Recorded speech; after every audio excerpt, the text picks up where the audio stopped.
dynamic polymorphism or runtime polymorphism. So, or method overriding. These are the names for the same concept. From my point of view, this is a concept which actually revolutionizes and and very useful tool for any programmer, for anybody who actually want to use Java as a tool for their project work or for their software development tool. So this is one of the very dynamic idea. So let's have an idea on this. Actually, the concept here is, let's see the concept first. Let us consider we have a class A and we have an variable int x and we have a method void disp. Another class we have B. Here we have int y and here we have void disp. See, both the classes have the same name and there is a relationship between these two programs. So let's see, this is your parent and this is your child. So let us define class A. Class A, int x void disp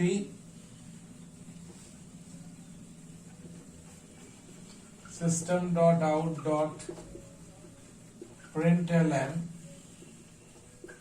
I am parent. For simplicity I am writing like this, and this is class B. Int y void disp. Here I am writing system.out.println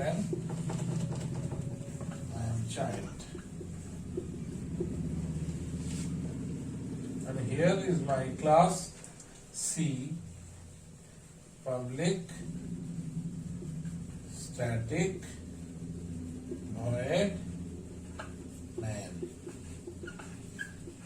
string AR, and within that main I am writing, I am creating an object of B class, B1, B1 equals to new B, and then B1 dot disp. So this is my program. So what I have wrote here, there is a class A. See, I have defined this, and this is class B. I have defined this, and this is my class C. So here there is another class C, which is basically contains main method.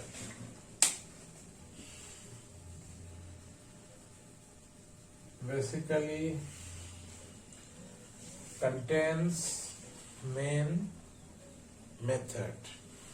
Now class C, public static void main string AR B1 equals to new B1 dot disp. Now see what actually happened. So what you will do, step 1,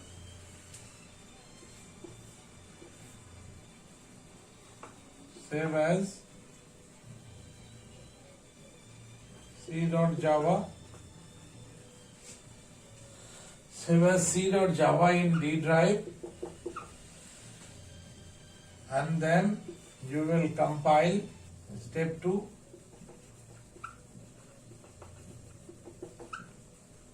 compile Java C.Java. So once you press enter, you will get A dot class, you will get B dot class, you will get C dot class in D drive. and then if we run our program,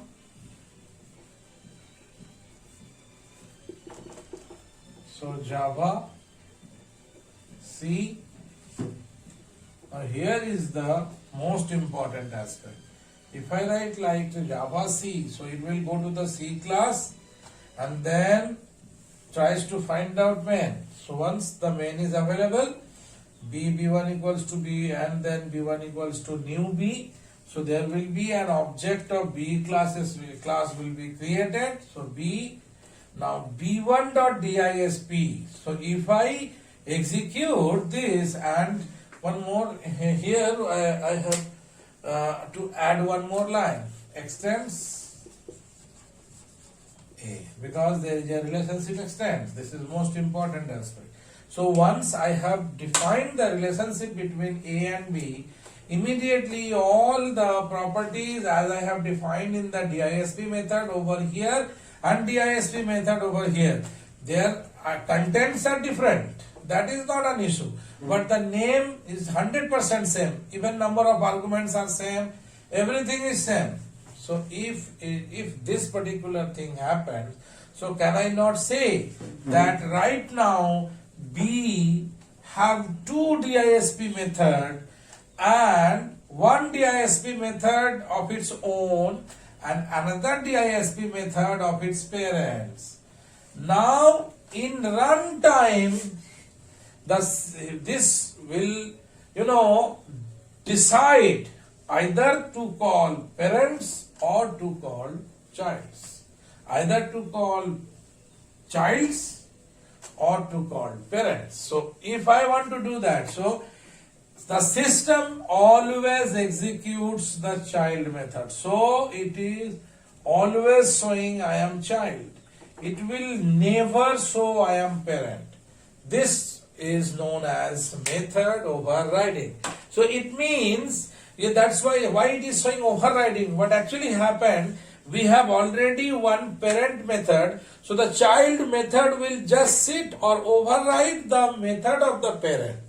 Okay, just like that, method of the parent is overridden by the child method. This is a revolutionary idea. What actually I am doing, I am not at all changing my old program, and rather I am adding a new concept over here, and in all cases the old program will not run. It is always the new program that will run, and this is how updates are being made. So what actually I am going to do, you did nothing. What you do, you write your program, sell it.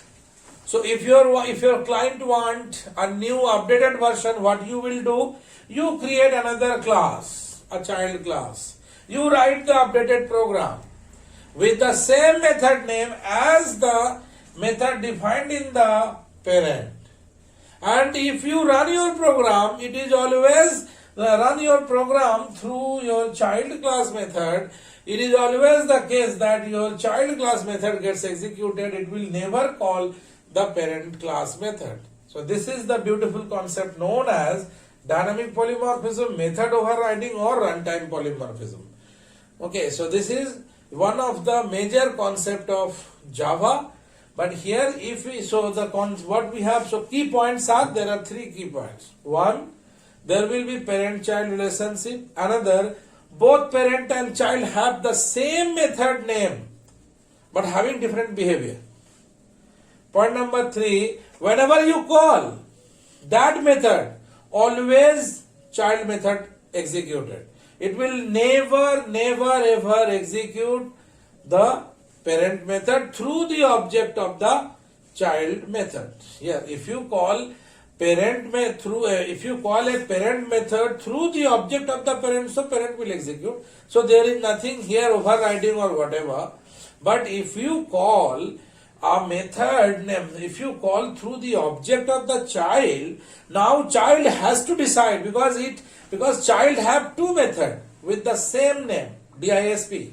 Now child has to decide which one to call, whether to call its own or to call parents. So it is always call its own. Last time I have given one example of that day. Just think that you have purchased a wristwatch. Now your father also gifted his old wristwatch to you. So I don't think that you always wear your parents' wristwatch, old wristwatch, rather than you have your new branded wristwatch. So I think it is always the fact you wear your own branded new wristwatch and never ever use your father's old wristwatch even though you have your new one. Okay, so this is a very beautiful concept of dynamic polymorphism or runtime polymorphism. I hope you all understand. And here I am ending today's session, and right now I am going to take your questions.